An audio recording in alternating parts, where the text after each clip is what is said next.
Hi friends, అందరూ ఎలా ఉన్నారు ఫ్రెండ్స్? బాగున్నారా? మా టైం అస్సలు బాగోలేదండి. మా పాత బండి రిపేర్ అయిపోయింది. ఎప్పటికప్పుడే రిపేర్ అయిపోతుంది. అసలు మా ఆయన ఓటేయడానికని ఇంటికి వస్తుంటే సడన్ గా మధ్యదారిలో అయితే బండి అయిపోయిందండి. బోర్కి వస్తుంది ఏకంగా. మేమైతే దసరా కొందాం అనుకున్నాం కానీ సడన్ గా బండిలో రిపేర్ అయిపోయింది. అసలు మా ఆయన కొత్త బండి కొనిందాక ఒప్పలేదు. లాస్ట్ గా అయితే మా అమ్మోళ్ళు అడిగితే ఒక 20,000 ఇచ్చారు. మా ఆడపడుచులు అడిగితే ఒక 70,000 ఇచ్చారండి. ఇంకా మిగతా డబ్బులు ఎలాగోలాగా అప్పు చేసి అయితే కొన్నామండి కొత్త బండి అయితే.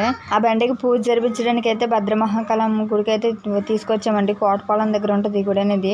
చాలా మహింగల అమ్మవారు అండి అమ్మవారు. బండి అయితే ఊర్లోనే ఆంజనేయ స్వామి గుడి దగ్గర అయితే ఓపెనింగ్ చేస్తాం కానీ అమ్మవారి దగ్గర పూజ జరిపించుకుంటే మంచిదనేసి అయితే తీసుకొచ్చామండి ఇక్కడికైతే.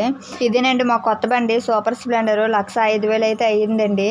ఎలా ఉందో చెప్పండి, కామెంట్ చేయండి. ఎలాగోలాగా లాస్ట్ కి అయితే అప్ చేసి మరి బండి కొనాల్సి వచ్చింది. మరి బండి లేకపోతే డ్యూటీకి వెళ్ళడానికి అవ్వదు కదా. ఈ బండి మీద రావడం వల్ల జుట్టు చూడండి అక్కడ నెక్కబొడి చేసింది. అసలు మొక్క నిండా బొట్లే. ప్లీజ్ అండి, మీకు ఈ వీడియో నచ్చితే లైక్ చేయండి, షేర్ చేయండి, సబ్స్క్రైబ్ చేసుకోండి ఫ్రెండ్స్. బాయ్.